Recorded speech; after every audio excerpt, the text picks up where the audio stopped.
guy has returned. And I've just gone live. Hello and welcome to this final boss fight live stream. My name is John and I am joined by Scar. Hello! And we are gonna discuss, amongst other things, comic books.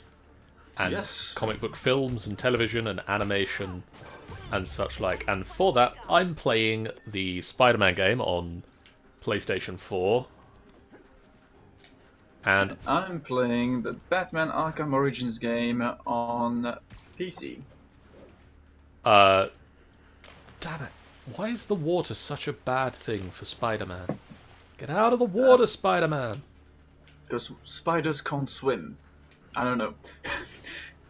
Luckily in this game, he can swim. Because that's commonly been a problem that he has had in previous games. Is that he can't swim, so that if you hit water, he just falls into it and... He dives into it like a fucking log.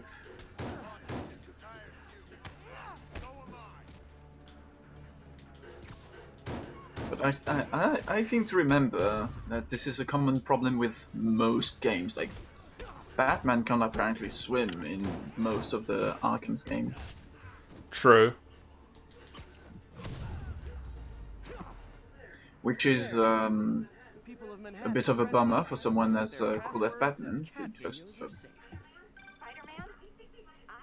fall to his death like this. Are you sure? But anyway, Yeah, that's... You know, he's pretty cool, but apparently swimming is not his forte. not so useful. He obviously hasn't bought his bat swim suit. Yeah, if he doesn't have a bat thing on, that doesn't work. Okay, so the round turn down. So basically, we want to do this because both of us are huge comic book nerds. And we thought it would be interesting. And we also always have heated debates on and views largely, of comic we books. think it's going to be interesting, so... That's all we needed as an excuse to do it. Oh boy. So... I should change spider suit, really. What suit are you on? I'm still in the Fantastic, or the Future Foundation suit I was wearing last time I streamed. When was that? A few Been a weeks while, back. actually. Yeah. So I guess that if anyone's in the chat, I don't know if anyone's in the chat, I can't see the stream. I should really check that, because one of us should be looking at that. Yeah. I can't see the stream because I don't have two monitors, unfortunately. I can... I really should work on that as well. My colleague at work has just put his up to 4 monitors. That might be overdoing it a bit, I don't know. Thanks, but I think I'll focus on jailbirds for now. Right, let's see, what other suits can I put on? So before we started the stream, we were discussing early comic books. And how we both got into comics. So should we start that? Yeah, we can Start that again? Because that seems a sensible place to start It is the discussions. beginning of everything. So do you want to go first? Okay. How did you get into comics? I got into comics because, like, I don't know. I assume most comic books fans, or at least the cliche of it, I had nothing better to do with my time at school than reading amazing stories about superheroes, and it started all with Batman and the Killing Joke. That's still a stunning comic to have as your first. I'm going to interrupt here quickly. This Spider Armor Mark III, it really looks like he's ripped off the Red Hood's helmet. Wouldn't be surprised, to be honest, considering how Marvel and DC copy on each other every time. Yeah. Anyway, carry on. Yeah, so I started first with Batman with The Killing Joke. Even if it's not really a Batman-centered comic, It's really a Joker comic. it's a Joker comic. And that got me into DC first, which is why I still have a kind of preference towards DC, even though I'm not saying that Marvel is great. So Um, actually, this is something. When you read the comics and you're picturing the characters speaking, do certain characters sound a certain way to you? Like, do the Mark characters Hamill have? definitely Yeah, that's definitely the one I was gonna say. Is like, because for Mark Hamill me, is now the Joker for me. the Joker always speaks as Mark Hamill. More recently, Wentworth Miller's voice for Captain Cold has taken over for any time I've seen Captain Cold since that. Yeah. Afraid I've got to ask you to leave the store.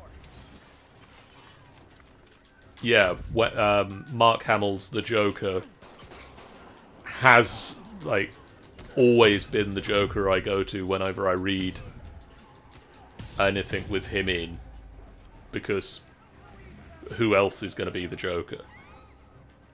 I mean, Heath Ledger did a very, very good impression Yeah, as well. I mean In there have different been some very good Jokers as well, but and awful ones. yeah. Looking at you, Jared. Looking at you.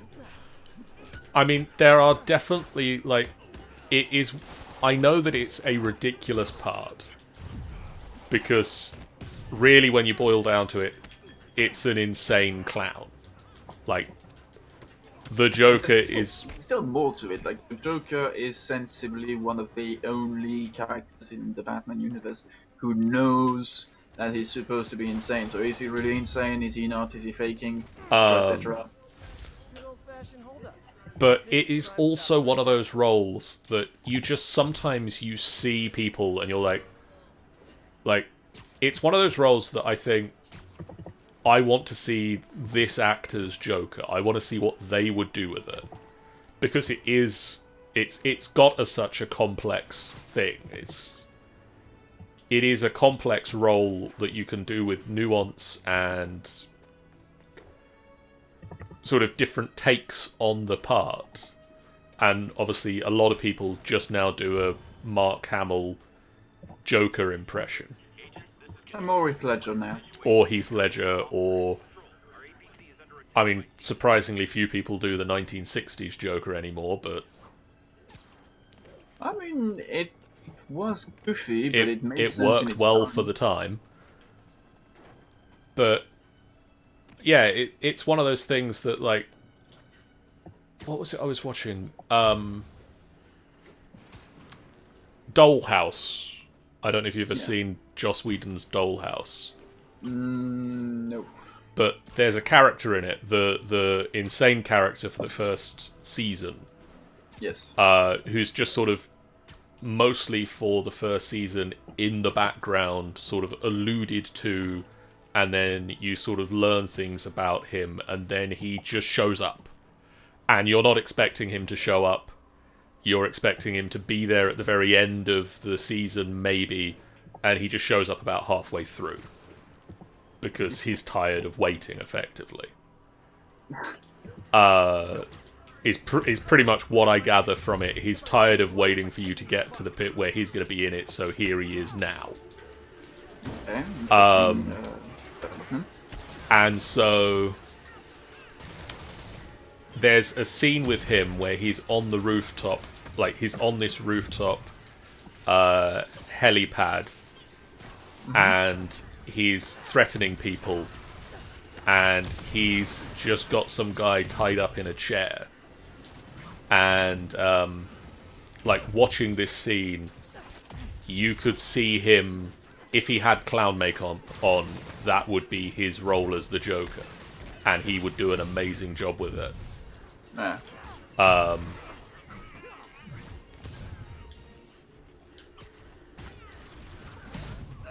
Sorry, I'm currently beating up a lot of Silver Sable agents who seem rather intent on me not doing that thing. I wonder why. I don't know. Ow. That guy's got bullets. It's not fair. I don't have bullets. Well, on my part, I just saw Commissioner Loeb die.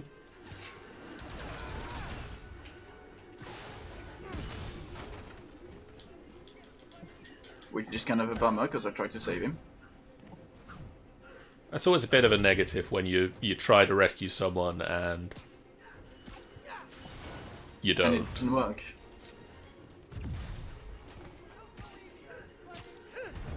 Down you come, giant tower. Always knew these Sable guys were gonna be bad news.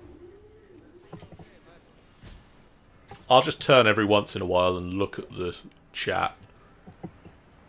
Well, we never know, we might have questions, interrogations and all that in the chat. So as I was saying before the stream, my start to comic books, that wasn't just the animated TV series, because obviously That is a good start. I as did well, yeah. I did that before reading, because that you can do without needing to read.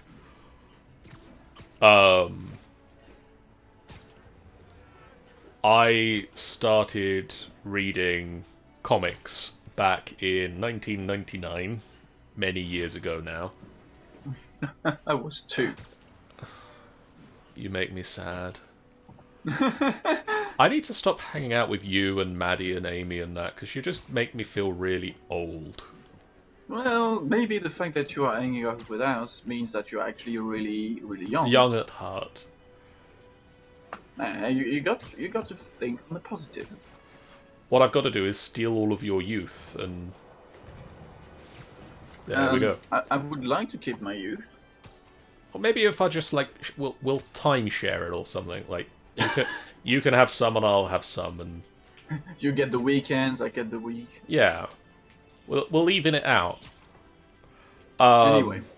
But yeah, back in 1999, I went to a comic book convention with my parents, and my brother.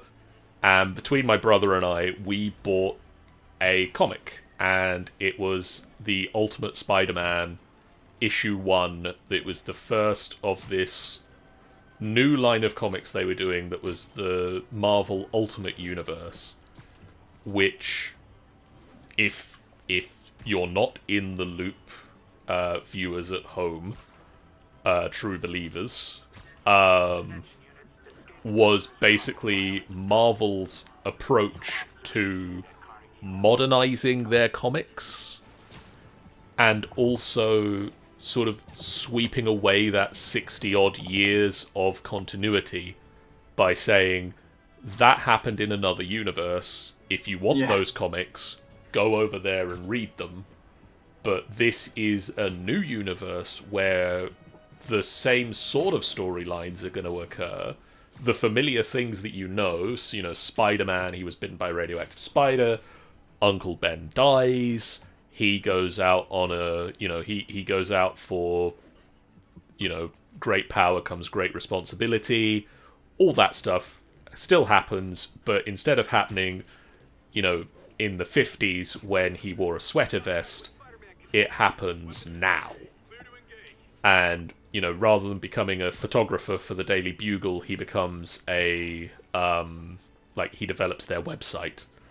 Because also that's funny, Spider-Man working on the web. And they basically relaunched their universe that way. And it ran for a number of years. And did some interesting things. And then they also did some very not awesome things. I'm looking at you, the blob eating the wasp.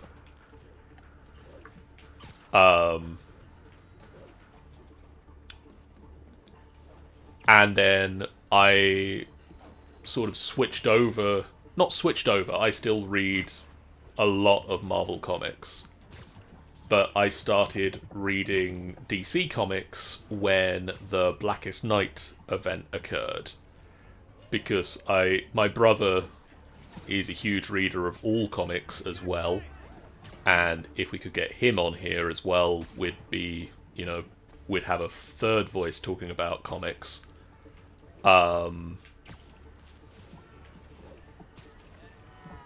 But he was telling me about things that were happening in the Green Lantern comics, and I was very interested, but I didn't know very much. And so I started reading the comics, and then from there, I started reading more and more DC as well. Oh dear, gonna fall in the water. Missed it.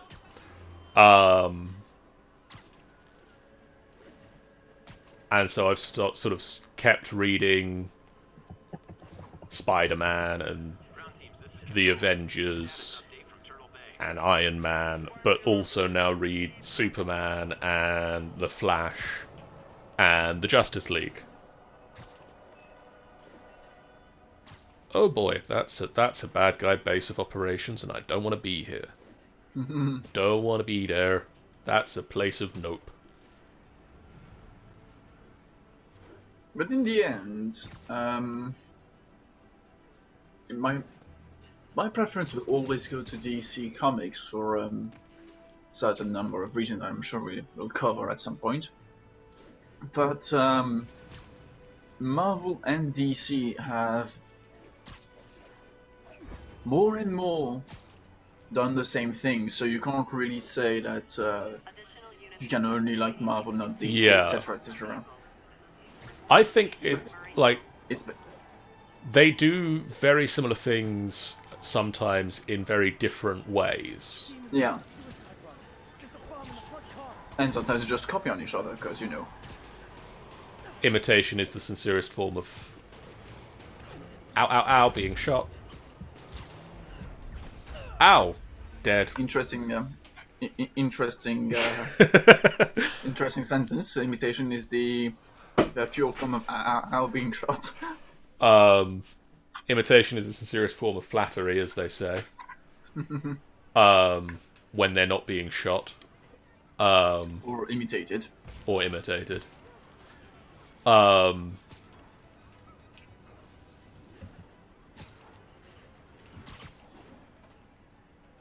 I always forget, how do I take photos in this?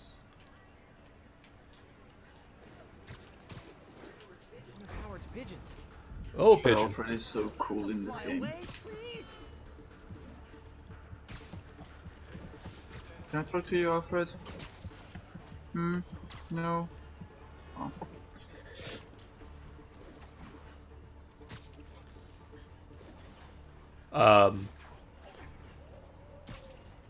So I guess where we should possibly transition to is probably TV series and films, because... Maybe. First, I have a question for you, John. Okay. What's your favorite Marvel superhero? Names. Uh, Sandra, happy to see them back? I'm playing as him at the moment. Okay. It is Spider-Man. It is the Spider. And your favorite villain? So sorry. Villain-wise...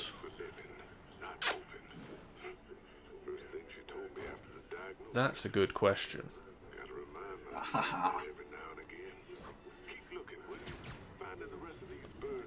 I mean, I don't know whether I still count Loki as a villain or not. Like, they keep doing interesting things with him. He is technically a villain as much as Catwoman is considered to be a villain. True. I mean, Loki's pretty cool. But I mean, I feel that's also a fairly obvious answer. Are you referring to movie Loki or I mean, both. Like, Loki in the comics, they've done some interesting stuff with. He went through a big patch of attempting to redeem himself. I don't know if you've read any of the Agent of Not- Asgard storyline. I haven't been much in. I haven't been much following the Thor storyline anyway. They did a before they did the Battle World reboot, I think it was. They did a standalone comic series called Loki, Agent of Asgard, Okay. and it was basically Loki trying to atone for being the bad guy by doing jobs for Freak and the All-Mother. And largely for each job that he did, he would earn repentance and forgiveness for one of his past crimes that would, in theory, after a while of doing it, mean that he would stop being Loki the bad guy and just become Loki. And it was an interesting storyline, and they did some interesting things with the way that they dealt with magic. Of course, the city's not that far off these days. That guy's just stood on a bus stop. Because in the first issue, Loki talked about magic as basically being, you are so convincing to the universe that it listens. And whatever you... whatever it is that you're trying to do is just you convince the universe that that's the way it should be. And at least that's how his magic works. This piece of the Shocker's original uniform showed me how to protect myself from his blasts. Of course, they always upgrade, don't they? So what's your favourite DC superhero? Well, I'm playing him right now. I feel that we have the same answer for that question, really. Yes, we do. And if I said favourite villain, I'm assuming a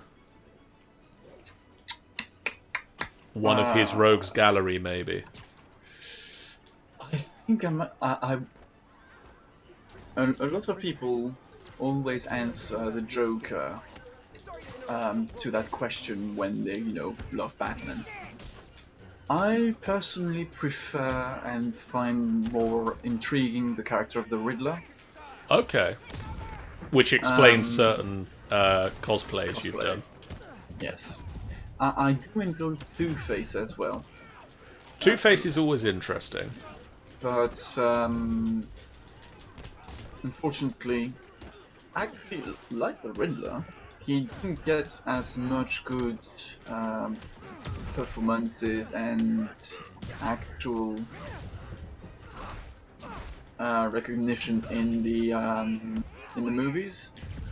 Usually, he's portrayed rather badly. Yeah. Like I'm thinking mostly of the Batman Forever case, where it was awful to see Jim Carrey's Riddler and Tommy Lee Jones' Two-Face. Yep. Because it was basically Joker and Joker. By any other name, effectively, yeah. But they do tend now to actually go deeper into those characters and actually make them more interesting. I mean, when I was watching the Batman animated series, Yeah. like Which one? the very early Batman animated series, the 90s. 1992. Yeah, that one. My favourite villain in that was always Mr. Freeze. Freeze is an amazing villain. Mostly because he was the one that they most often portrayed as having a reason for doing the stuff he was doing. Like, with the Joker, you never get any reason for him to be doing that stuff. Like, he's the Joker, he's insane. He does that because it's He fun. does that because it's something to do. Whereas Mr. Freeze has a wife who is suffering from this horrific disease, unspecified problem, and that's why Jonah paid me the big bucks. and he's trying, he's trying to do anything in his power to save her. Even if it make him become a criminal, yeah. Yeah, screw the rules. Screw everybody else's life. It's my happiness. I'm gonna save my wife. I'm gonna destroy the world to save my wife. If it must be like this.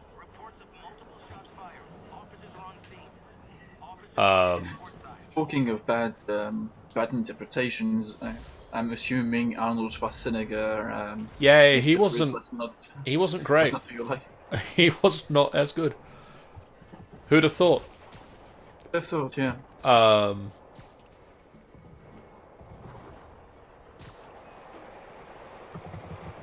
Demons are getting worse than Fisk ever was. But yeah, Freeze is a very interesting villain. I'd say as well the character of Harley Quinn, Yeah, if done well. if done well. Looking at you again, Suicide Squad. It's a very interesting villain. I've noticed how many villains in Batman tend up to be psychiatric doctors. You'd think they'd look into that. Yeah, you'd think they'd be like, okay, maybe we need to be a bit more severe on the. We need to do more background checks. I know several versions where Breeze is actually a psychiatric doctor as well. Poison Ivy was certain versions. Harley Quinn, it's always that version as well.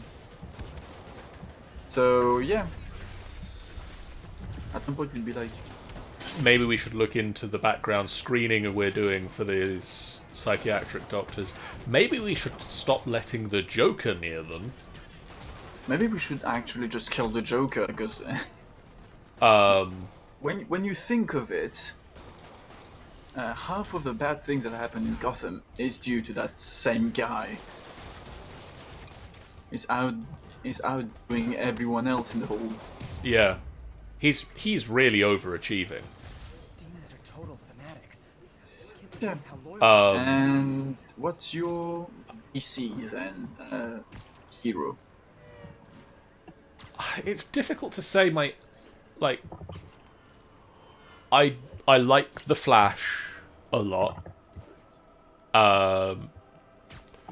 Mostly because he sort of, while he has powers, he also feels one of the most human. Yeah. Like, I don't read a lot of some of the comics, but he is the one that I buy most. He goes and he has time at home, and he has a family, and he has a day job that he goes to. I mean, Superman has a day job, but who can say that Superman feels human? He's one of my others, and it's like I had a lot of trouble with Superman as a character because he just wins. Like, why do you even need to bother with anybody else? Why does anybody else show up? I mean, against Doomsday, he does win, but he can lose pretty much as well. Yeah. my islands and But wake-up call. Had to upgrade to a stronger material. have you ever seen the series? It used to be on Screw Attack, and it's now a part of Rooster Teeth's content called Death Battle. Mm-hmm. Have you ever seen their Superman versus Goku? No, However, I think I've heard about it, because it does ring a bell.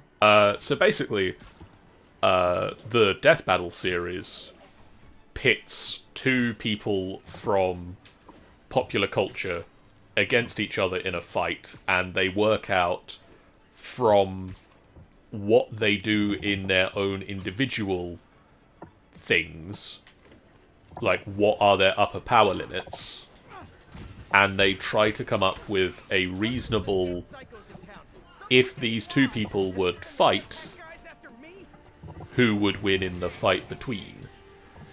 Yeah. And one of their season finales was Son Goku from Dragon Ball Z versus... Jetpacks aren't fair.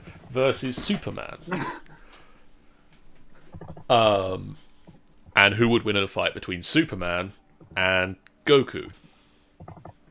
And obviously their answer was Superman, because he's Superman. And that's the point of Superman. And the point of a lot of characters, like Goku, is that a big threat comes, and they have to train and they have to spend time working out, you know, how to become better than it. Whereas Superman just shows up and is Superman. And beats the crap out of you. And can beat the crap out of you. Obviously, he doesn't do that a lot. And he only does it to the people that really, really deserve it. But if you find yourself in a position where Superman is beating you up, there ain't a lot you can do about it. But also, suffering. But also, that's not the point of his stories. His stories are the fish out of water, I'm an alien from another world, come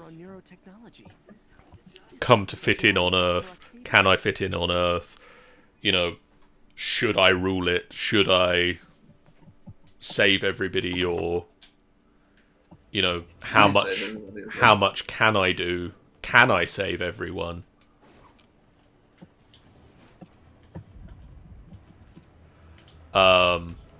And it basically that that death battle opened my eyes to what Superman's character actually is, which is the sort of the fish out of water character who doesn't need to train to get better, who can just show up and be Superman. And that his stories are about, you know, him fitting in. Yeah. Not necessarily about, this threat's coming, what are we going to do about it? Oh wait, I'm Superman. And I think also it helped that they were doing the Grounded storyline, Superman Grounded at the time. Mm-hmm. Which I don't know if you've read, but if you haven't, it's frickin' sweet and you should. Doesn't ring a bell, but I will add it to the ever-growing list number of comics that I need to read. It's basically a storyline where Superman realizes he's been doing a lot of Supermaning recently. I can't remember, like, I think it was, he'd done an event of, like, he'd done a lot of new Krypton stuff, and, like, dealing with Kryptonian threats, big bad people and stuff, and so he needed to cut loose and get back in touch with truth, justice, and the American way. Mm-hmm. And so he decided that the approach to this was to walk across America. Interesting. Because that's the thing you can do if you're Superman. I mean, that's the thing you could probably do if you're not Superman, but it's a lot easier if you don't need to stop for eating and sleeping and stuff.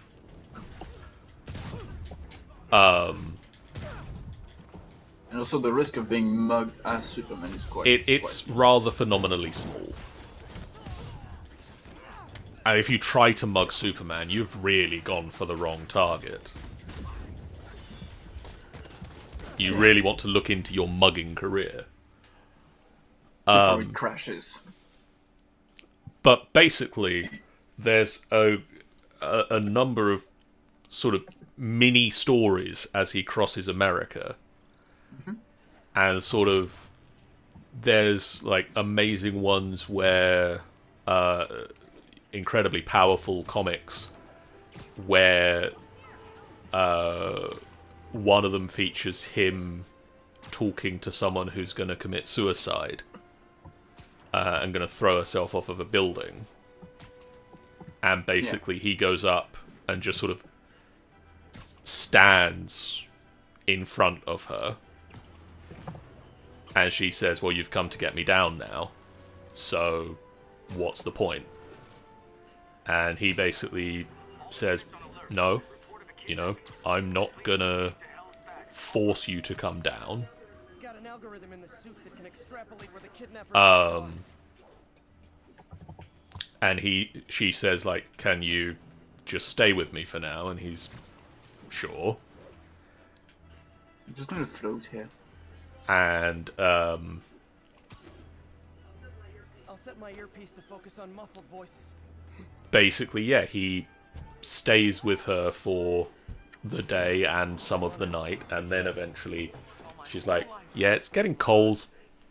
I think I'm gonna go and get some help for this. That's obviously a problem. But I'm gonna go deal with this. And there's another one that features a kid that's waiting for Superman to come through town. And his dad is an abusive asshole and locks him in the basement as Superman gets into town. And, well, let's just say Superman makes it fairly clear to his dad to not be an abusive asshole anymore. Because Superman. Because breaking his legs. But yeah, it's a really cool Superman storyline if you're looking for a storyline of Superman not just, you know, Being a fucking god. going out there and being a god and stopping world-ending threats. Yeah. Just dealing with little things that, in a way that he can deal with. And also, it's very much looking at that, where's the line? Where's the line between good and evil? Which is cool, and something that Superman should look into, because, you know, if he comes down on the wrong side of that line, it's pretty awkward, because you're Superman. An interesting one. I'll probably look into it. Come on, take a photo. Take a photo, Spider-Man. There we go. And to finish with the Even more now that big Jameson's questions of who's your favorite. Who is your favorite EC villain? I mean, in terms of the comics, it definitely takes you know, Joker is up there. Lex Luthor is pretty cool. I don't know. I still feel Mr. Freeze is a very strong contender. Interesting. Not a lot of people say Mr. Freeze. I'm actually quite impressed. You should say that. I mean, I don't... Got to admit, I don't read a lot of Batman comics. How could you? I know it. I don't know why. I just like, I will read specific ones. If somebody recommends me a Batman comic, it's not that I don't like the character of Batman or can't get into it. It's just he's not on my regular list of comics to read. I'm starting to think you guys don't like Rikers much. Why have you got rocket launchers? Because you're Spider-Man. Oh yeah. Apparently Spider-Man can defeat rocket launchers.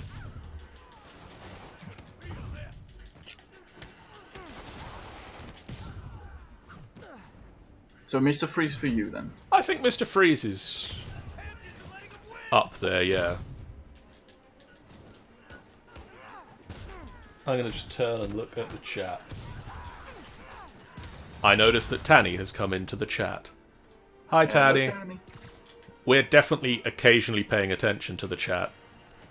Tanny says... Because we're both playing a game at the same time, so it's kind of... What I forgot to do and should do, possibly, maybe I'll go on a little break and do it, is go and grab my Surface so that I can have my Microsoft Surface, not sponsored, up with the... Oh, that's a rocket launcher. I think you lost that, buddy. Is this yours? It's always very amusing to hit people in the face with a rocket they just launched at you. So... Tanny says, yes, Mr. Freeze. Tanny approves. Tanny approves of Mr. Freeze and of Loki, because they were also here for that.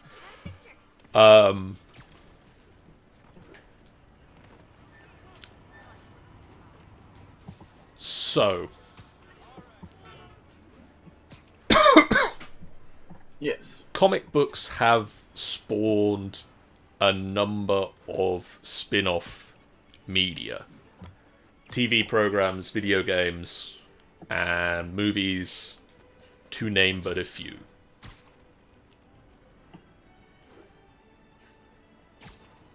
A few, though. If I start with my broad strokes analysis, you let me know if you think I'm right.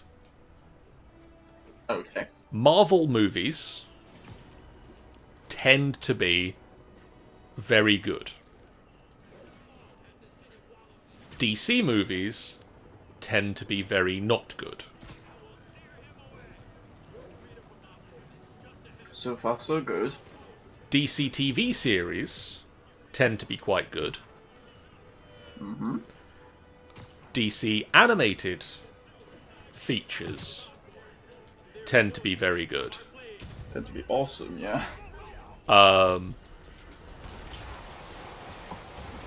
Video games tend to be hit and miss either way.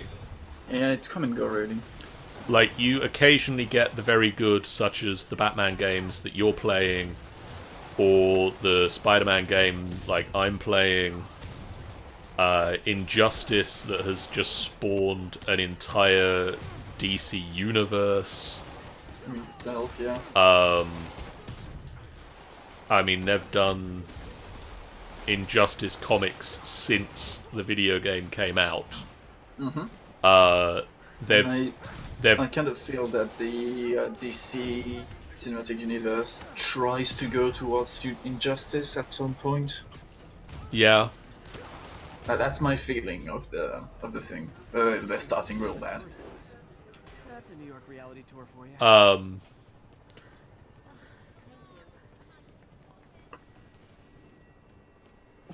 So, what do we like? As we're agreed on this, Yes. what do we think? You and I, let's give DC some advice. What do they need to do to fix their movies? Well, to start with, they must not try to do the same as Marvel. Good start. Because that's the big no-no of their first movie, to my mind. It's the first no-no of their movie. My thing with that is too much to be like Marvel. my thing with that is they rushed doing what Marvel did. Well, the problem is they took too long to actually do what Marvel did, They and took too they long to realized. start realizing that Marvel was doing very well, and then they tried to do Yeah. what Marvel did with 5 or 6 films. Like, how many films are there before Avengers? We had Iron Man, Captain We had the America, first 2 Iron Thor, Men. We had Captain America. We had and Thor. Thor. So Uh, that's 4. that's full definitive. It might be a bit more, but I don't remember all. I mean, there's the Incredible Hulk is technically a part of the Marvel Cinematic Universe. True. So that So could be that's counted as 5. 5. So they tried to do what Marvel did in 5 films in Into. 2, and it doesn't work. Um,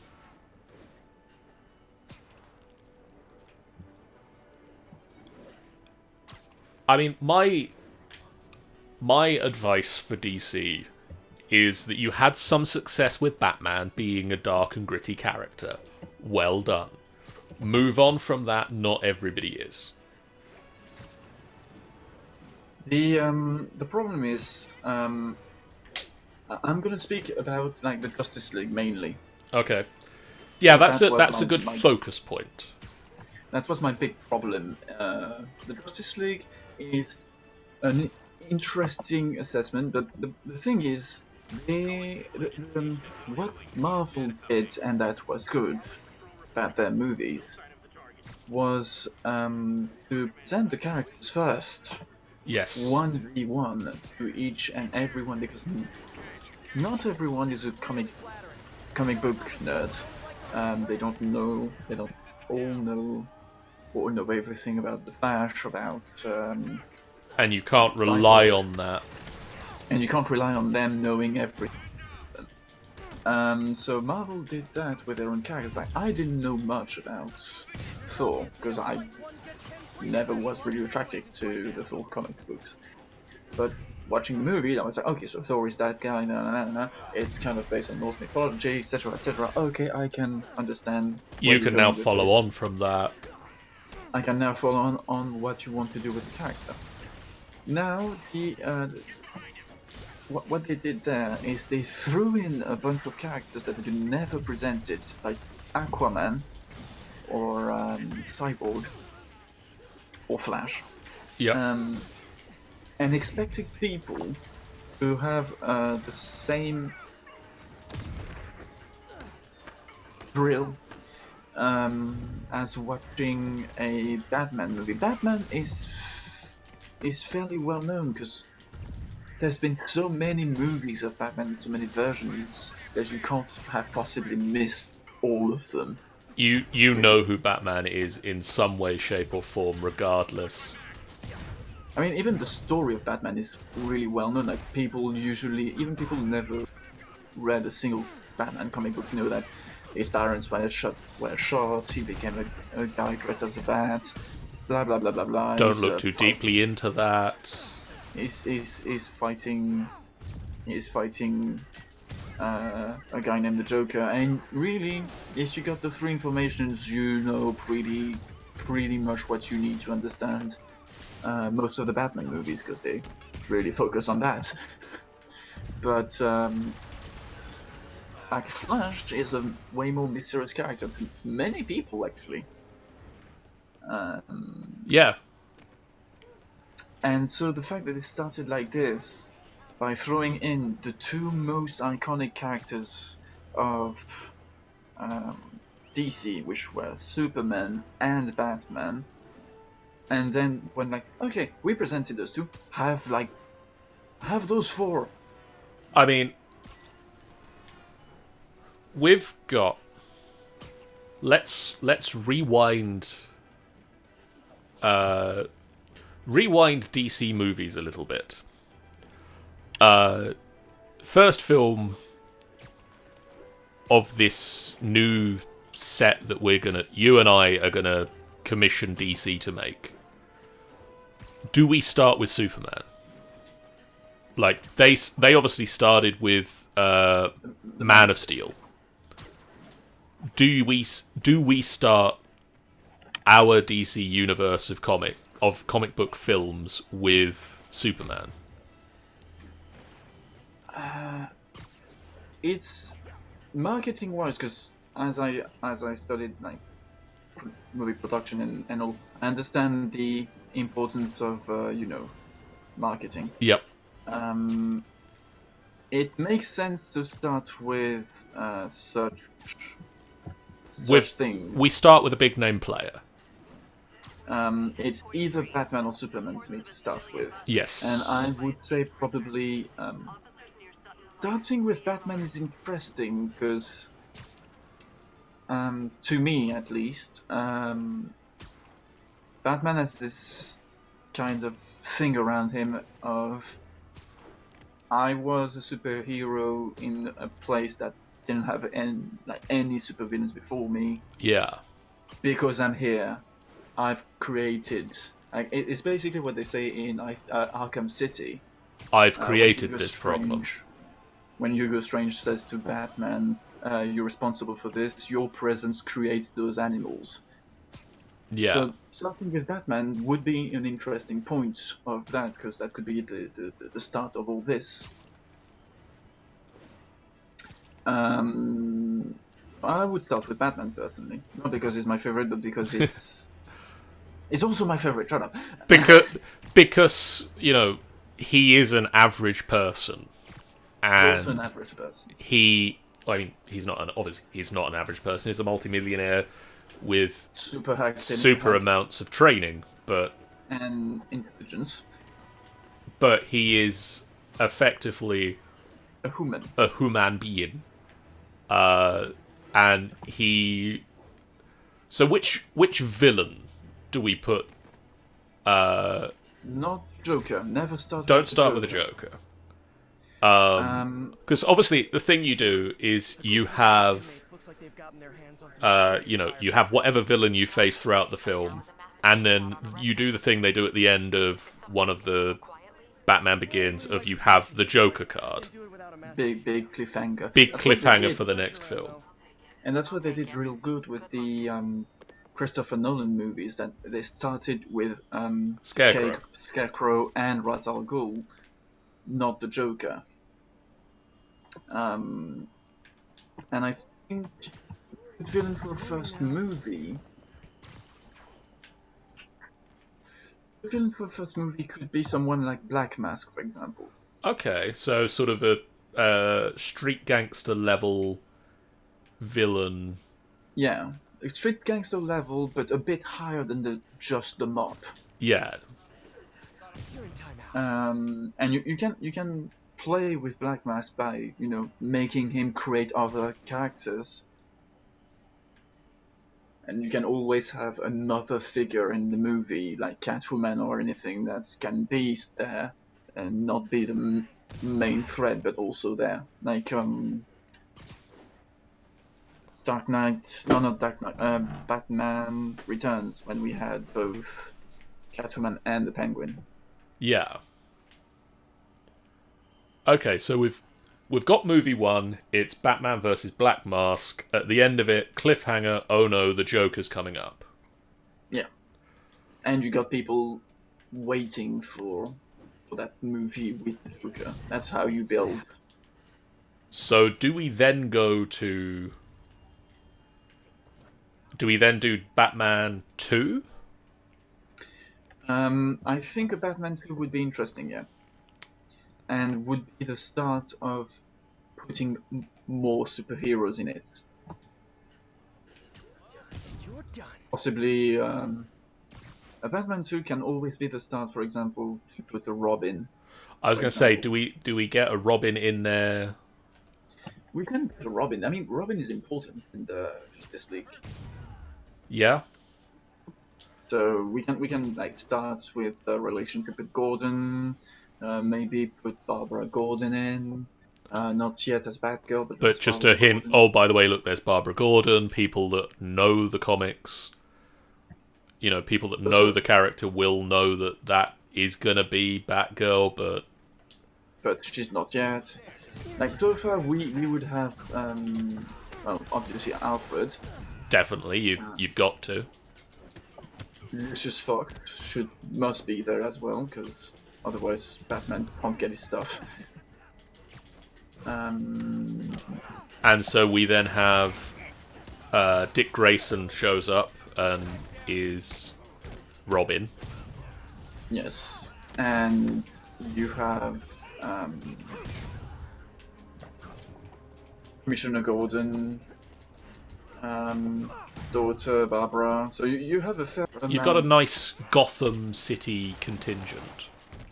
You have a fair amount of people that we know about now, and you can thereafter leave Batman for a short while and focus on another superhero because you got enough to work with already. Okay, so we've done Batman, we've done Batman 2. Batman 2, which has the Robin introduced, which is the villain of the second Batman film. Are we going to the Joker here? Well, the Joker must at least have some importance because we tease him at the end of Batman 1. Yeah, we mustn't be like, oh, we teased him, but he's not going to appear. Yeah, that seems... Yeah, that's the thing you don't do. We can do a Joker plus... I'm trying to find a possible... He doesn't play well with others. Yeah. Is the thing, like... You can have a sub-villain to start with. Yeah. Not being the Joker. And I mean, I think the Joker is definitely the main villain of this film. Yeah, but it's always interesting to have like a second threat, a minor threat that you can use, to explore more about the galleries of characters that exist in Batman. Like, for example, if you put a character like Firefly or the Mad Hatter, you don't need much explaining. You just like throw him in and that's it. Okay, so let's take Firefly, because that's a fairly simple arsonist character. And also very unknown. Very unknown, very niche character that people will be like, is he really a character? And comic book fans will be, yeah, of course he is. All the places he is. Will also be fucking thrilled because Firefly never appeared in any movies. And that's something as marketing values is always needed. That's why comic book fans were so happy to see Suicide Squad coming up, because it was actually the first appearance of Harley Quinn in a movie. Yeah. Ow, that was a rocket launcher. And we all know how that ended. Okay, so we've done Batman, we've done Batman 2, we've got the Joker, and he's been defeated once. We can tease Harley Quinn at the end as well. Yeah. So we're moving on from Batman now. So who's the next? A less known character, probably from the DC universe. Okay, so we don't want to go to Superman because not Superman yet. Yeah. Superman. I feel that Superman needs to be the one you do just before the big crossover. Like, they did that right. They did Batman versus Superman as the one they do before the Justice League. Obviously, they didn't do the actual film right in any way, shape, or form, but they did that right. At least they positioned the film in the right order. Please don't shoot me. Surprisingly, that worked quite well. We got the choice between Green Arrow. He's too close to Batman. He's way close to Batman, but I think he's too close to Batman. I think Flash is a good one. Aquaman. Yeah. Oh, by the way, Tanny, to include you in this bigger, let's create a new DCEU universe. Who do you want to play each superhero? throw in some actor's name. Okay, so Let's go with Flash, because we've not seen a Flash film yet. Yeah, a Flash film. Okay. Who do we go with for the villain? I mean, it's got to be one of the classic rogues. Yeah. Not the Trickster, because that... Again, that's too close to the Joker. Yeah. I mean, a lot of the characters anyway look a lot like the Joker. No way we could have taken them without collateral damage. I hope the locals appreciate you. I mean, Captain Cold seems an obvious approach. Captain Cold. I mean, you could do the obvious pairing of Captain Cold and Heatwave, because you've then got Fire and Ice, and that's always fun to play with. And, you know, you've got the partnership there between the bad guys. But it's safer. And also, Nice going.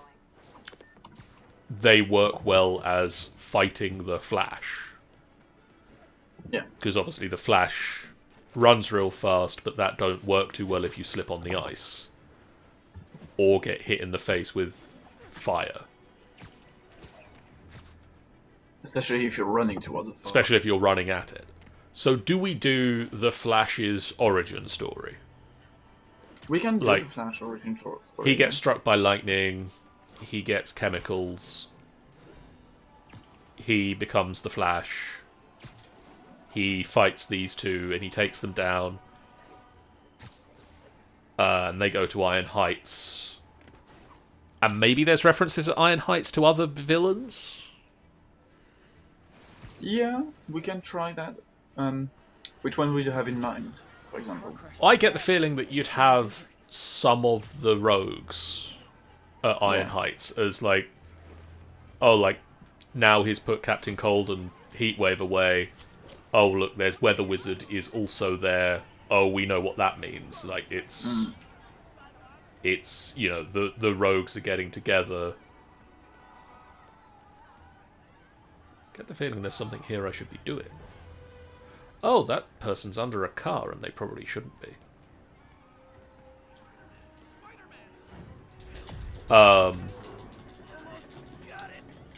So at the end of this film, do we have some sort of a Batman crossover? It would be interesting to have at least a reference to the Batman stories. Whoever caused this wreck Be just like the Flash mentioning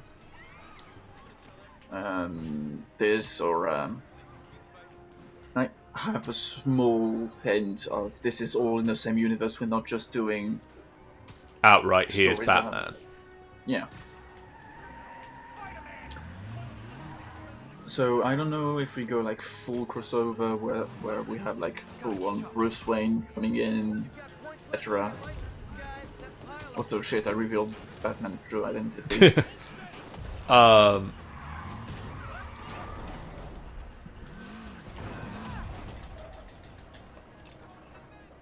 But yeah, we can do that. Then where do we go? Where do you go from there? So we've done 3 films.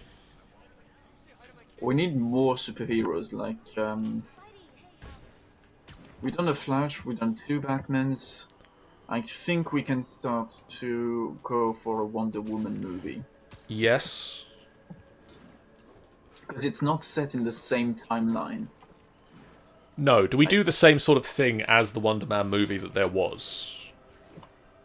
Sorry, what?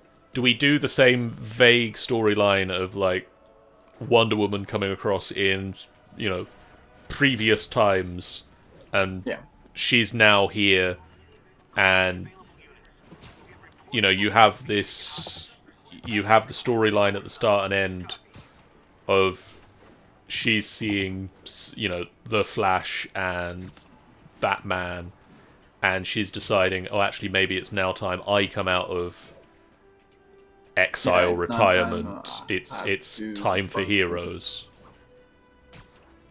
Yeah, we can do that. That seems a good way to tell the stories. Actually, do you reckon that means that you have her as the teaser at the end of The Flash? That could be interesting, yeah. So, you know, that could be kind of the Nick Fury of... Yeah, you have the Nick Fury-esque thing of, it's time, Flash. I'm here to recruit you for a league. Yeah, agreed. I think this is a good idea. Then we have the Wonder Woman because we had a like in two movies. Okay, so we do that. Wonder Woman obviously has to fight Ares because That's Wonder Woman. It's always been like this. that's what she does. Um,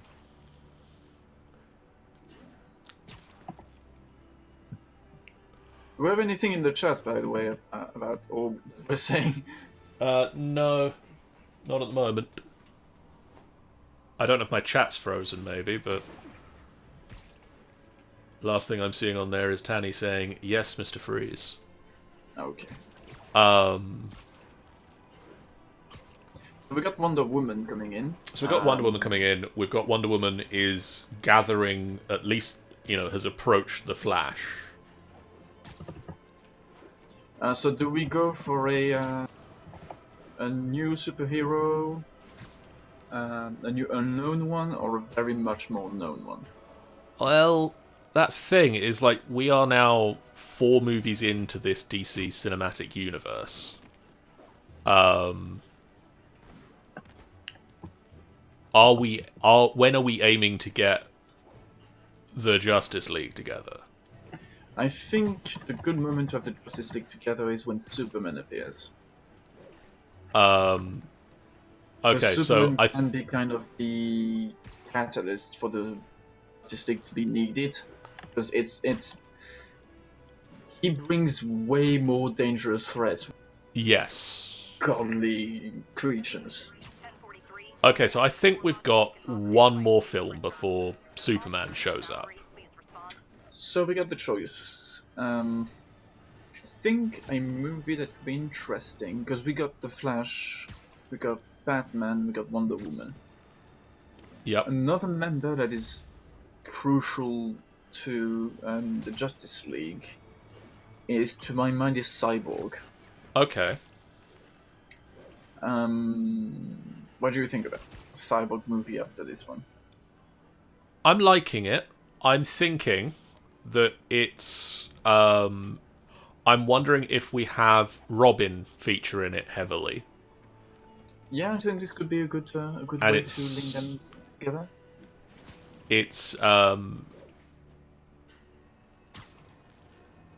like the two of them together have to face something. Yeah. I don't really know what a cyborg villain is, but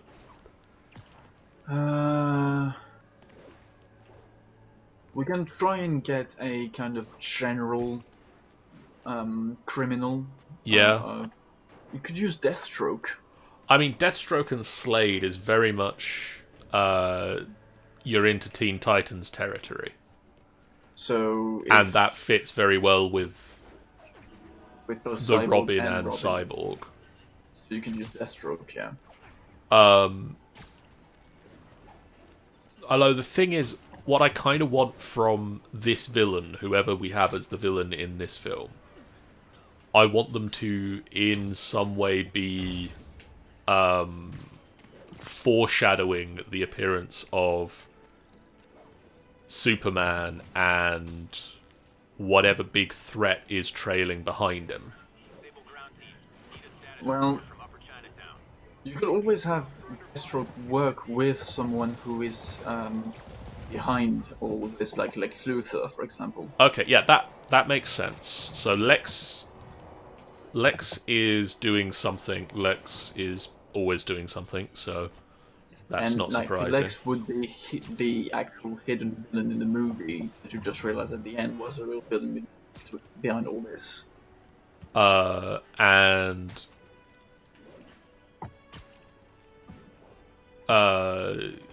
Cyborg's created, Robin's doing his own thing, and the two of them just happen to run into each other and start dealing with threat. And then, Lex is revealed to be the hidden villain. Behind everything. Could be. I don't know. Could we go with or is it too soon to go with Robin becomes Nightwing? I mean, that could be a thing there. If he's doing things on his own, That it seems very doesn't. much like yeah, Robin steps away. Ow. Steps away from Batman and tries to become his own self. Yeah, that criminal just exploded. Okay. I think That's random. I think I punched him as he was throwing a Molotov cocktail. Poor guy. It was a bad day for him. Yeah, you can say that.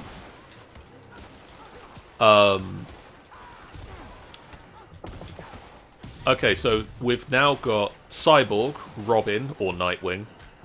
Yeah, let's say Nightwing because I think Nightwing's a good idea.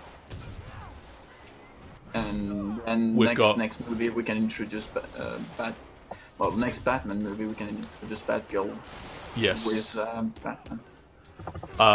So let's just do a rundown of characters we've got in here by the 5th film.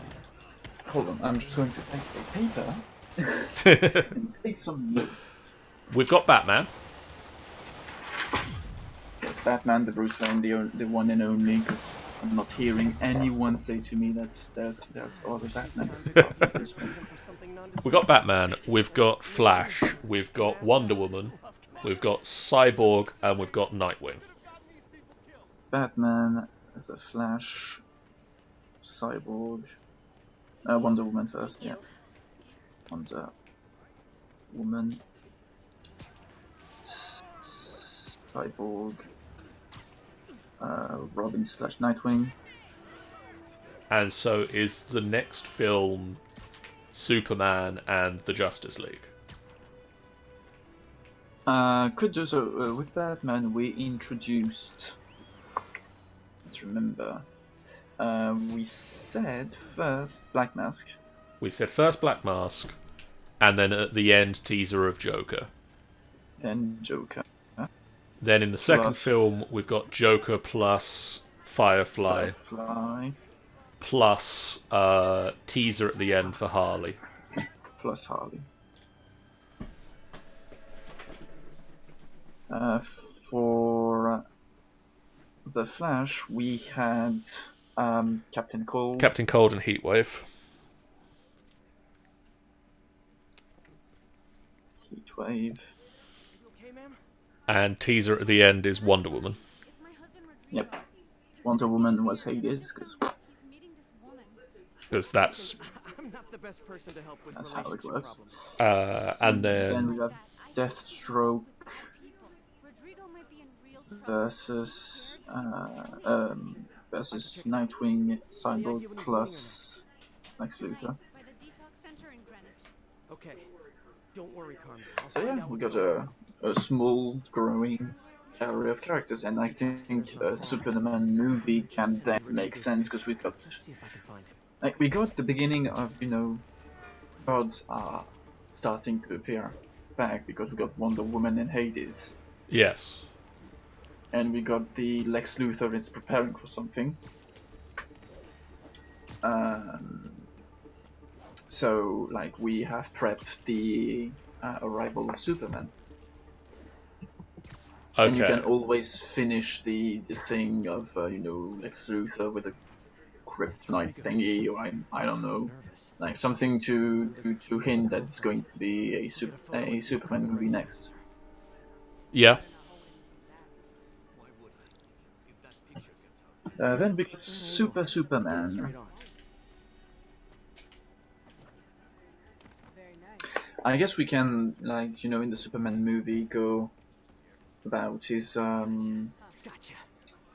storyline rather quickly because everyone knows it. Yeah. I mean, again, he is, quintessentially... Everybody knows about the character, so... That's Rodrigo. we can get away with Doesn't seem like a girl. it's Superman. I'll get a photo and see if Carmen recognizes him. He's Kryptonian. Planet Droid. What is the threat? Not someone like Deathstroke or Brainiac, because it's too big too soon.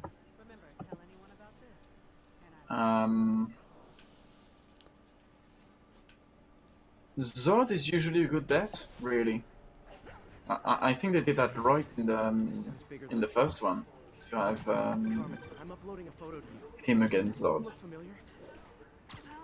But is Zod and the crypto Sounds like she's black. is Zod enough of a threat for Justice League, or are we just doing this as a Superman film? I think we need first a Superman standalone movie, then I'm gonna see where she's taking the plans. I'll be because of Zod and everything that it creates, every trouble that it creates by having like extraterrestrial attacks on Earth. They need to create the Justice League and they'll team up completely together. another victim or an accomplice. I need So we've got a Superman film that's Superman versus Zod. looks like it's the underside of the High Line.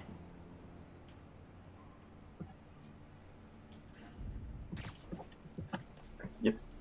And then from there we go into Justice League. Yeah, so Justice League at the moment is Superman, Nightwing, Cyborg, Wonder Woman, Flash, and Batman. That's a pretty formidable lineup. And you can do an amazing poster about it. Yep. You know, the thing I always found slightly weird with the I've got to follow him. the recent Justice League characters. Mm-hmm. Why did Lex Luthor do their logo design for them? Where's he getting off? Tapping on the train should help me follow the train's path. Actual, very good question. Because, like, if you look at the computer stuff that he's got set up, Guy under the High Line. um, Your husband. I'm sending you the photo.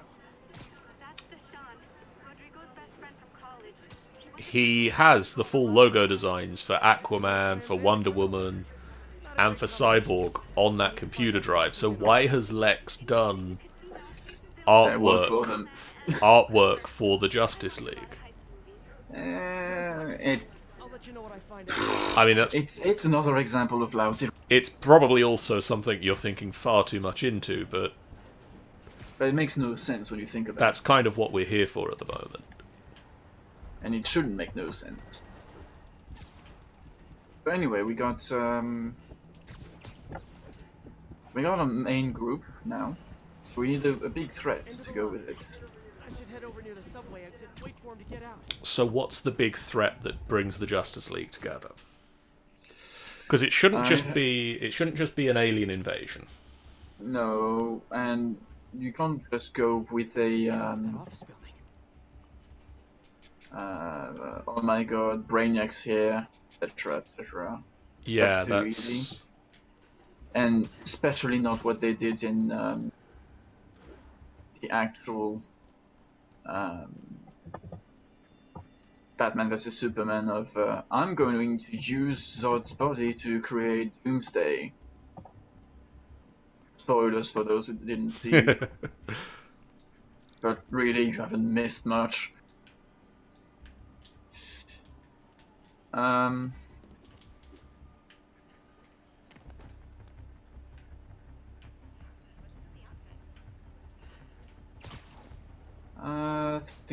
Thinking. So do we go with the threat that comes from Batman's side, or do we go with the threat that comes from Superman's? What threat from Batman is enough for the Justice League? In a way, you could be a bit of an ass, and like if you use, for example, the character of the Riddler, and really make him a very, very much threatening character in terms of intelligence, plus teaming him up with a powerful other villain, Yep. you got enough for the Justice League to be concerned. Because Riddler is the brain. If you have someone like Just have to stop that car. If you have someone like Bane, also a real good Bane, not the Bane of Batman and Robin, because Bane is supposed to be highly intelligent as well. Yes. So if you have Bane and Riddler,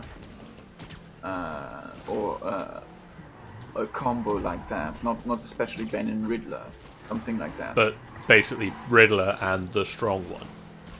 Yeah, but Riddler and the stronger one want to do his dirty work, let's say.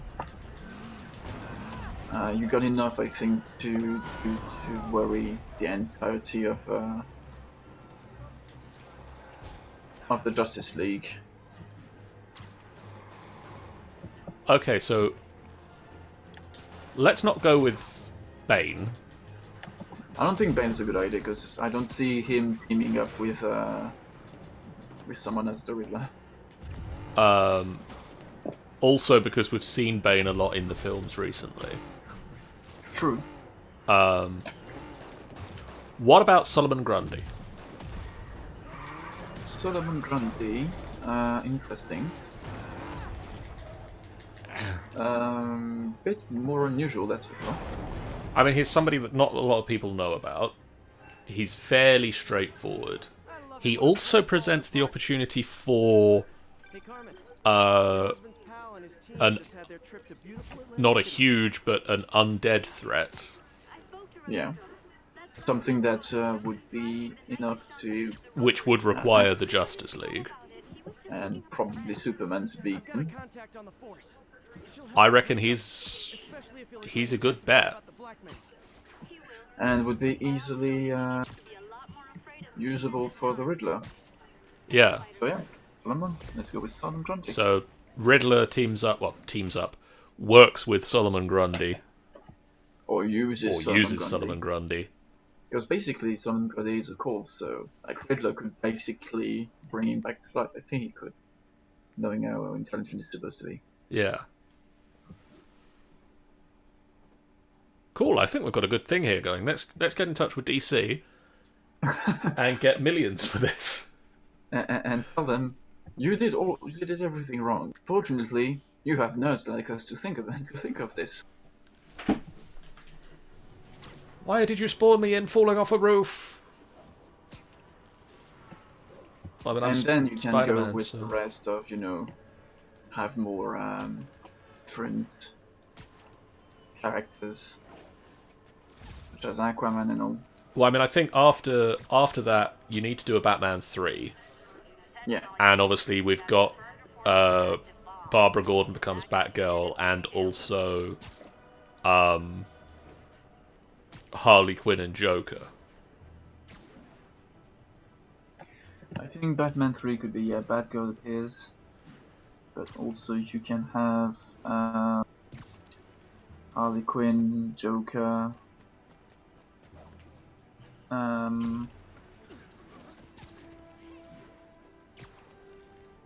I'd say at the start of a Batman 3, you can start having Two-Face in. Possibly. I mean, I think definitely the main villain of this film would be Harley Quinn and Joker. Yeah, the couple of Harley Quinn and Joker, but Two-Face seems to be interesting to actually put there. I mean, you could do the as you could do the interesting thing that the Joker, that Two-Face injures Batman, so he realizes that he needs to train Barbara, or train somebody that turns out to be Barbara, Yeah. to be a sidekick / replacement. Also, it works well in the character development of Batman, because Harvey Dent is like a close friend to Bruce Wayne, so if he loses that, Yes. and we bring in Batgirl to be kind of a replacement to the friend he lost, then you have an interesting character development of Batman. I then want to see more of the Teen Titans. Hmm? Because we've got we've got Cyborg and Nightwing running around. Yeah. So, I mean, could you do just a Teen Titans movie? But when they're fighting demons on the same side, Not as Teen Titans themselves, because it would already be adults at this point. But just the Titans. Yeah, the Titans could be. Raven as. Would we would it be we introduce Raven and the threat of Trigon, Yeah. and that's the catalyst for bringing the Titans together, and you've Yeah. got Robin or you've got Nightwing now and Cyborg and Raven. And always forget the name of that one. You've got Starfire or Beast Boy. Starfire. Well. So not Teen Titans. Titans. Titans. Trigon versus everyone. I need to take out those snipers. I've got an idea how to settle this. Dance off. Sorry, Spider-Man just tried to settle a fight with a sniper by dance-off. Interesting. The sniper's not gone for it. I wonder why. I mean, it didn't work either in Guardians of the Galaxy. I mean, it's now been settled by lots of punching to the face, so I think It usually settles more. in hindsight, I think the sniper's now regretting his decision. We've got the Titans versus Trigon. Yep. So while that happens, where do we go from there? So I think that this sort of Phase 2 of our DC Cinematic Universe needs to build up to one of the big threats from the Superman thing that we want to avoid for the first one. Yeah. So are we teasing incoming Brainiac, or are we teasing incoming Darkseid? I think Brainiac first, because Darkseid is like the ultimate one. Okay, Right. so Darkseid is our Thanos. Yeah, he's basically the same type of character as well, when you look at it. Yes. Also, to refer back to other people's comic book nerddoms, Death Battle did a Thanos versus Darkseid as their most recent series finale. So, if you want to see who would win in a fight between Thanos and Darkseid, that. I would say Darkseid myself, but in truth, the scriptwriter fights. I think you're right, but maybe spoilers. Maybe spoilers. I mean, I don't know, I haven't read it, so. Okay, so we're teasing an upcoming Brainiac. Yeah. Demons could blow that whole building. The bomb squad will know.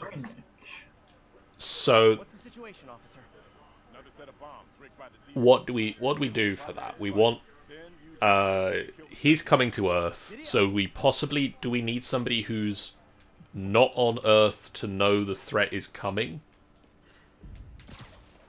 Yes. Oh, we got this one from the. What's his name? The Martian guy. Martian Manhunter. There we go. They really We got Martian Manhunter. Okay, yeah, that's a good shout, because Because we got. He's not from Earth, he's not No, no, amazingly Brainiac. well known.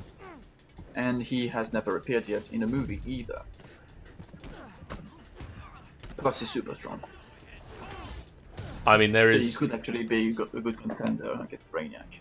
there is a brilliant bit in Blackest Night where I can't remember who's fighting him, but two people are fighting Black Lantern, Martian Manhunter, To disarm the primary device. and he picks up a fire station and drops it on them, pointing out he is basically as strong as Superman, and everybody keeps forgetting that.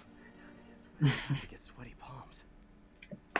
Do we also put in this new? Because I imagine this is a Justice League movie. Do we also put in a Green Lantern in? That's what I'm wondering, is... Because we technically could, we definitely could.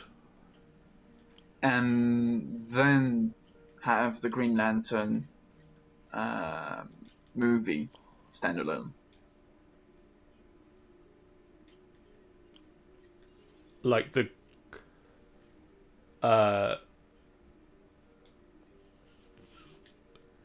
Green Lantern was going to be my first option for intergalactic person who sees the threat is coming. Mm-hmm. Oh no. Fail safe. Timer's just engaged for the other bombs. Gotta move quick. I mean, Brainiac itself is a formidable enemy, so it would make sense to have not only Martian Manhunter, but also Green Lantern. Yeah. Because if I can remember, Brainiac doesn't attack only Earth, like it attacks a lot of things. Oh yeah, he leaves a wave of destruction behind him wherever he goes, yes. So, I guess the Lantern Corps could actually be, trying to stop him in some way. Yeah, I mean, that makes sense. I mean, I guess, again, with the Green Lantern film, you have to do the origin story, which means you have to do Hal Jordan finds Ring on Earth, goes to Oa, trains with Green Lantern Corps.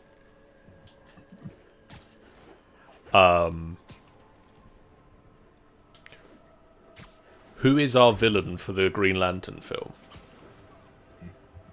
I don't know much of the Green Lantern villains, to be honest. Because, I mean, your obvious... The obvious choice is the Yellow Lantern. The thing is, he is your obvious choice for the second film. What's the name of that guy for the Red Lantern? Atrocitus. What do you think for a... He could work.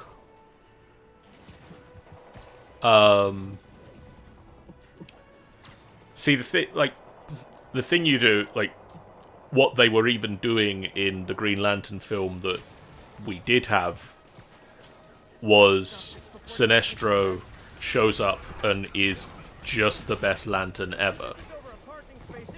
Yeah. And then it's revealed that he is actually a traitor to the Green Lantern Corps, and he's doing things that the Green Lantern Corps don't agree with. And he's the villain of your second one because, whoa, betrayal, that guy I trusted is not good as I thought he was. Etc. Yeah. I don't think they actually did a second one. They didn't, but they basically, like, the mid-credit sequence was him getting the Yellow Lantern ring. So that's what they were setting up. And it could have worked. It could have worked if they had actually done a decent job with the rest of the film. So yeah, we can go with Atrocitus. So Atrocitus is our first villain. We see the incoming Brainiac.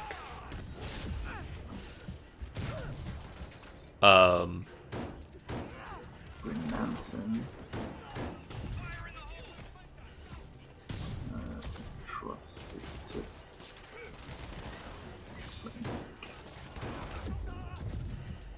So right now we have 1, 2, 3, 4, 1, 2, 3, 4, 5, 6, 7, 8, 9, 10, 11. We've got 11 movies on. at the moment.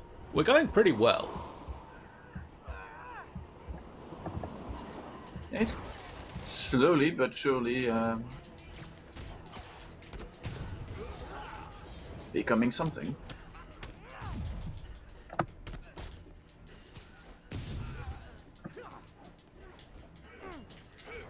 So after we have Atrocitus, we show Brainiac, Brainiac attacks, Martian Manhunter gets in, Green Lantern gets in.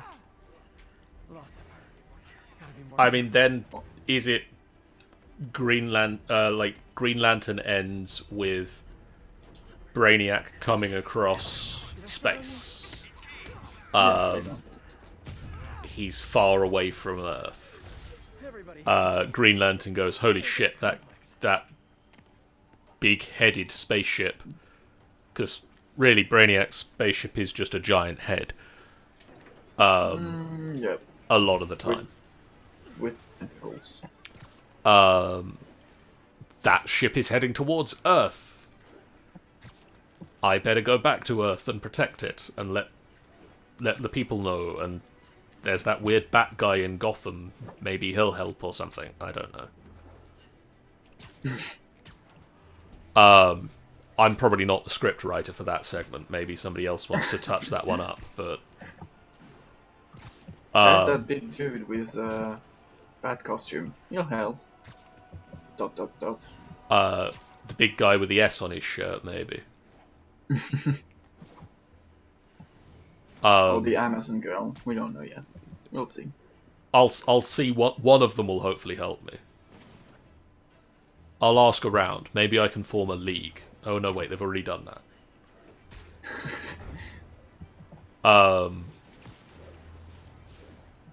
So are we going from that to... I think there's got to be another film. There's another film before you do The Big Threat Gets Here. Yeah. Are we introducing a new character, or are we doing a sequel to one of our currently existing franchises? I think a sequel can be good. A sequel maybe to The Flash. Yeah, we've not seen him for a little while. Hold on.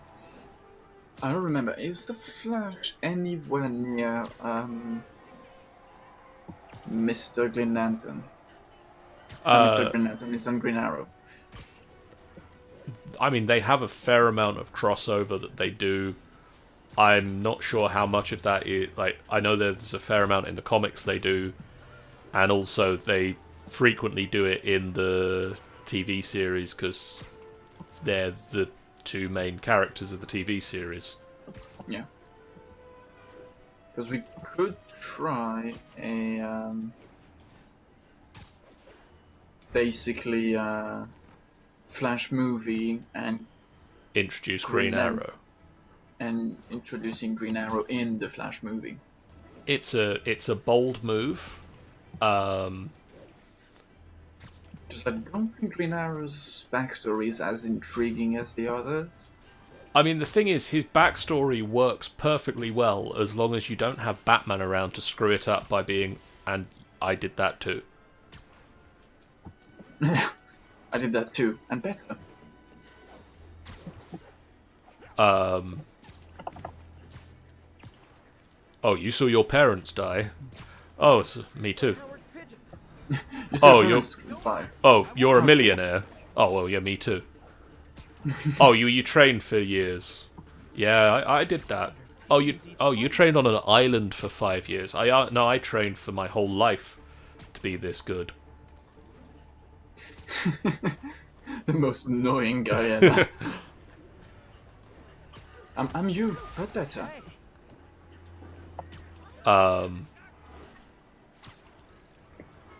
So yeah, we could have a Flash too. I'm trying to work out what the bad guy is.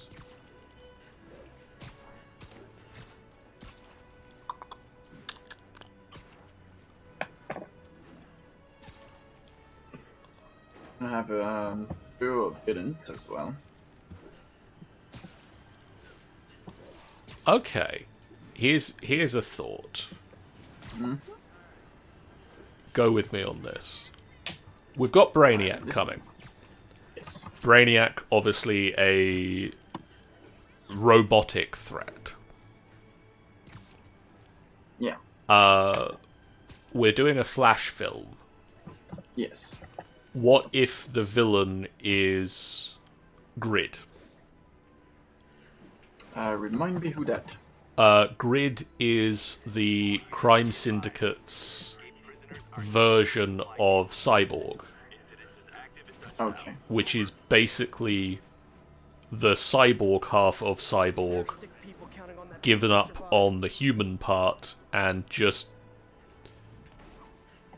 basically a evil robot. Yeah. Okay. But basically we have it that it is, our DC cinematic universe Cyborg that's become infected with Brainiac code somehow. And so now they need to deal with the robot half of Cyborg. While, I don't know, Batman and Nightwing deal with getting the human half of Cyborg into a new cybernetic body, the Flash has to deal with Yeah. the actual body that's going around and destroying the internet. There's a thought. We introduced as well, Riddler. We know that's something that is quite well known about the Riddler, is that he appreciates intelligence, high intelligence first. True. And Brainiac is nothing if not one of the most intelligent beings in the galaxy of DC. Yeah. What if you make Riddler kind of work for Brainiac and fuck up cybernetic? Oh, yeah, that makes sense. So that's That way you that's really the somehow he becomes infected. Yeah, that makes sense. It's Riddler. Because I would assume Brainiac would be looking for people to, help him a bit in his let's destroy humanity thingy. Yeah, let's destroy all life in the universe, but let's not do it alone because that'll be lonely. That'll be lonely and boring. And we got the Flash plus Green Arrow plus Riddler plus Batman plus Nightwing.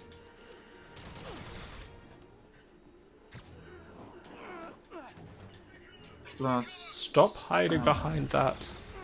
Grid. Okay, interesting. And then we've got the Brainiac. Then you have Justice League 2. Tiny part. Justice League 2, Brainiac's here. It's the shit. Brainiac's here. Cyborg's back in a new cybernetic body that Brainiac can't hack. Because Kryptonian tech, I guess? Krypton and Wayne Tech, I don't know.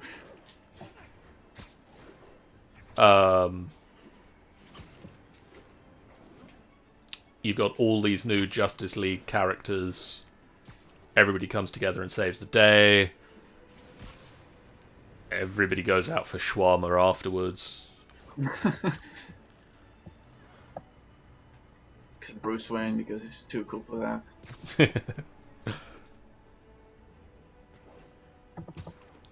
Ah.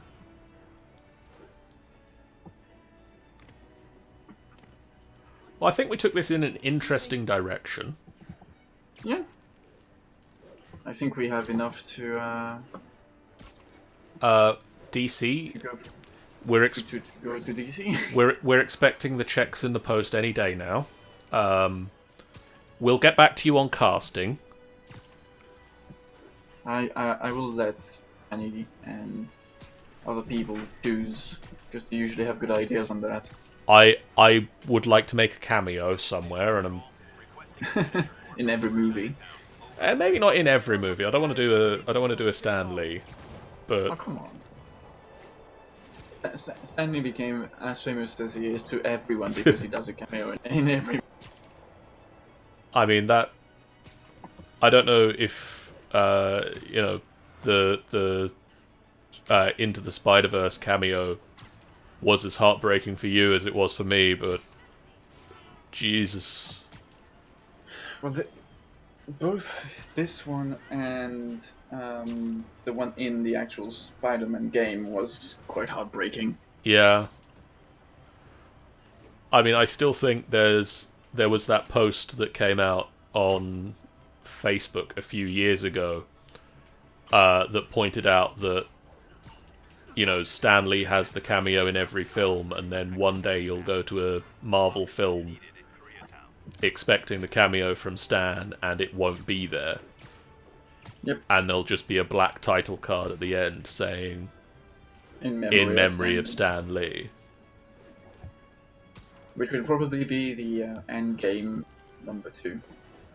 And so yeah, we are getting close to that film where Stan won't make a cameo.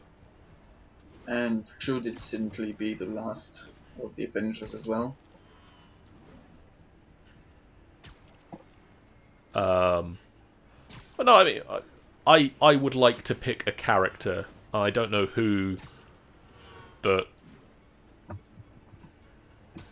the guy that, not just man in background. Yeah. Because while that is a fun cameo, but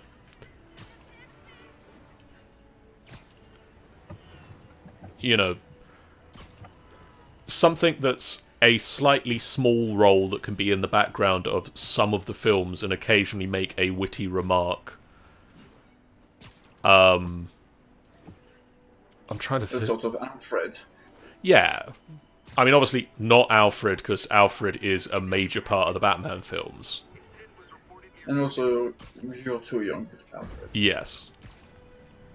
You see, I said you were too young. Thank you. I mean, I'm too young to play the 60, 70-year-old Alfred. True. How old is Alfred? Is he 50s, 60s? I think he's supposed to be this late 50s, early 60s, yeah.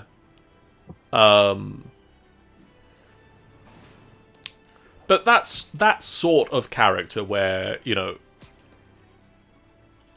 everybody loves him showing up, and he has a witty remark, and then he leaves, and he doesn't need to do any of the big fighting with the bad guys, and he doesn't need to do any of the big CGI work.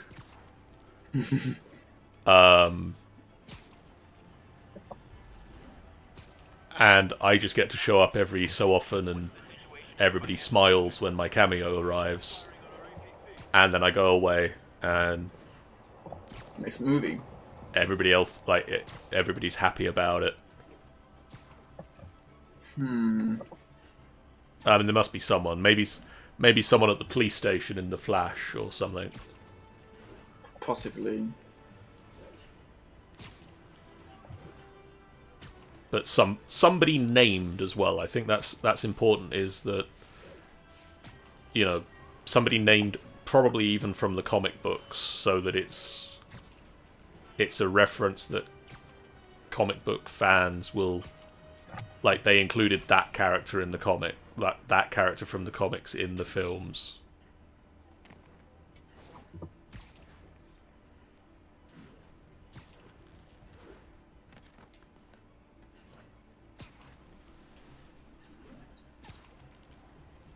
So I So get. we got the second most big encounter with Brainiac. Yeah. And I think it's this the beginning of the path to Darkseid. Yeah, that makes sense. Like, that's where cinematic DC, our DC universe cinematic phase 3 begins, and is the culmination of it. Is Darkseid shows up, and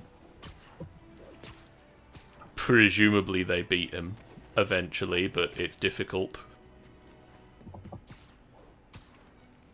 Well, it also all depends if we go to a conventional ending with Darkseid being like the last main villain, or if we go as well with a Injustice in the middle. I mean, I've got to say, So, yeah. there is a certain amount of the Injustice storyline that would be very cool to see on the screen.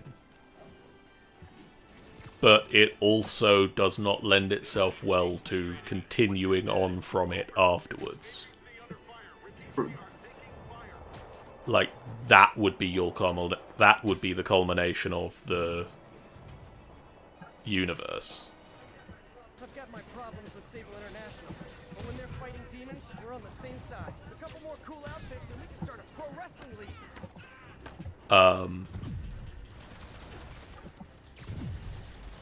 I think we're hitting a decent wrapping up point for this.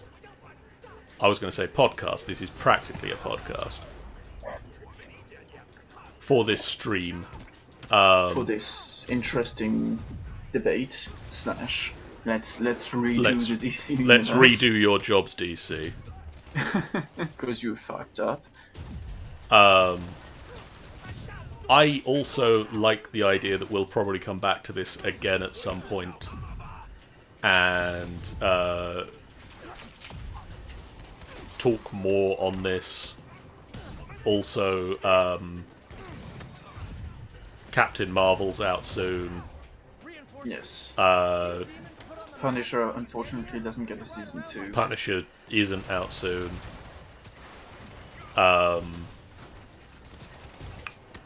Avengers Endgame is coming. Shazam is soon? Yeah, yay. Which I'm not thrilled. which I can tell you're excited for. It's just that Shazam is not particularly one of my favorites, plus seeing how badly they make their movies, I'm kind of concerned. I'm optimistic that maybe they'll get it right, but they seem to be going more in the right direction with Shazam. I can't speak. They seem to be going in the right direction with Shazam. Like, the tone of the film is right. It is not a dark and gritty film. It is a fun film with a superhero who is enjoying being a superhero. I mean, if they went fucking gritty with Shazam, they definitely didn't understand what the character was. You say that, but they went dark and gritty with Superman, and that's very much against the character.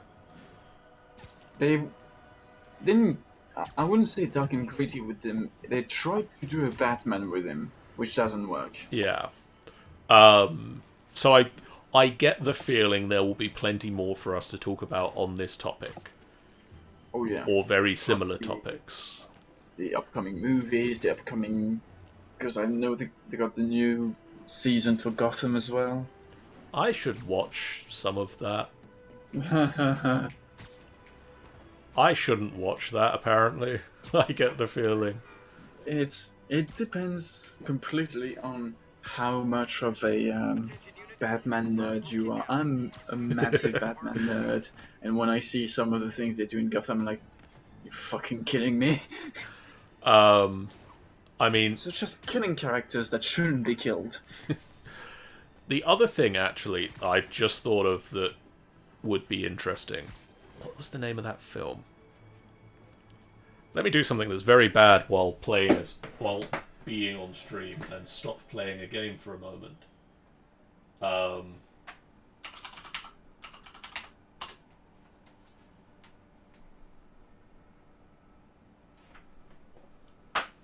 By the way, talking of Deathstroke, I'm fighting him right now. Ask him if he'll be in the film. That's how that He's works, not. right? He's not stopping though. Oh. I guess I'll have to beat him up and then ask him. Have you seen the trailers for the film called Brightburn? No, but I've heard about the movie itself. What do you think of this movie? No actual I don't mind it, and I don't really know much about it. I've just heard of it, really.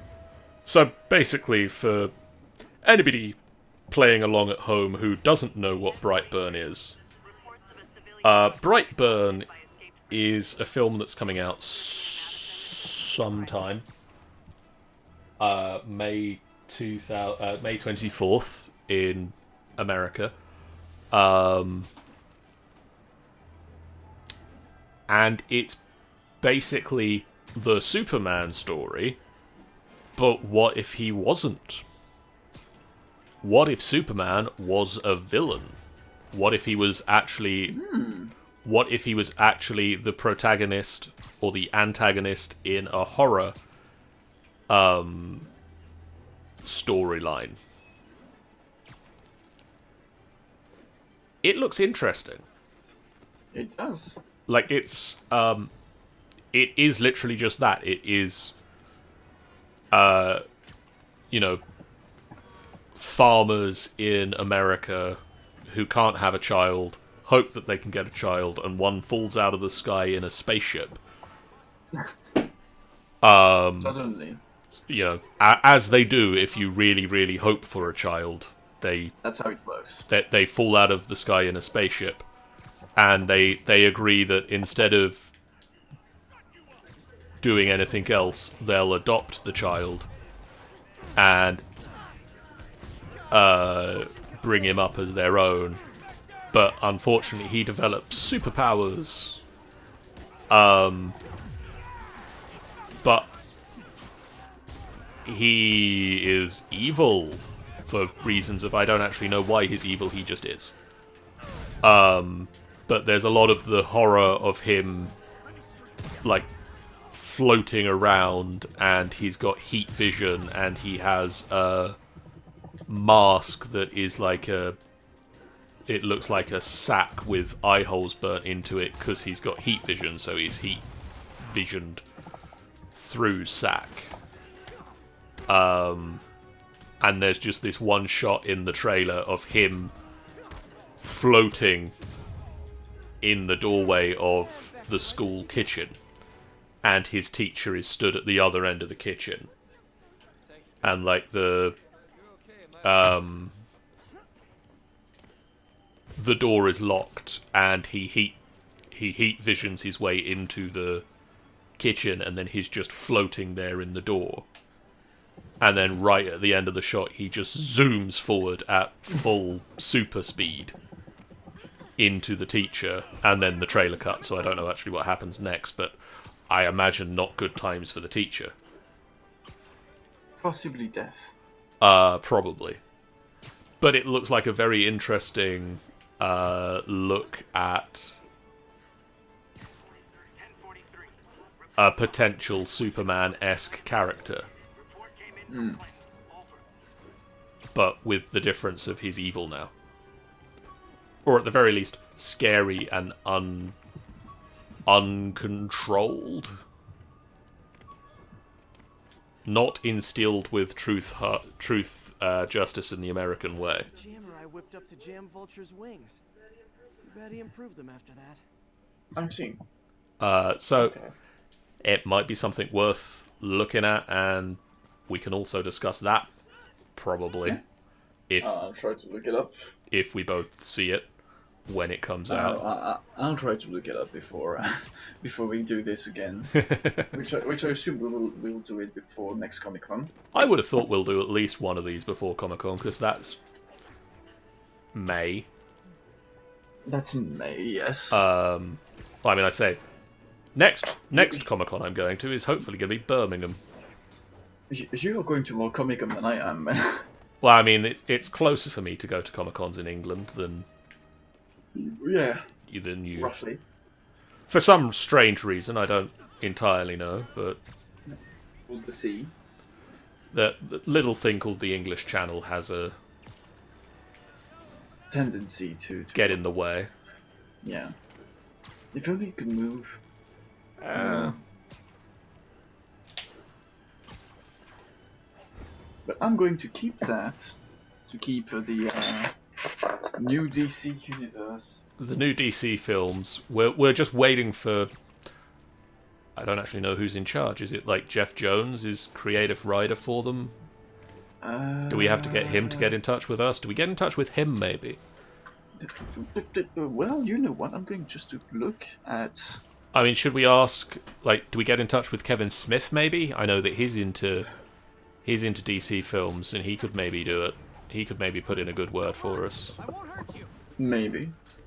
Let's see, who's the DC Cinematic Universe manager? Google. Tell me the answer.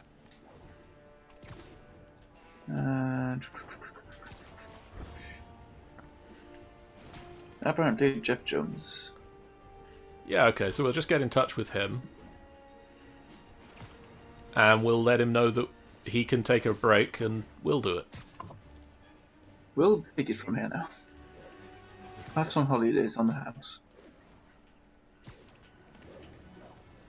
I mean, maybe he'll want to stay around and brush up our dialogue, but... Maybe. Well, you know what, the dialogues he can keep. I'm fine with that.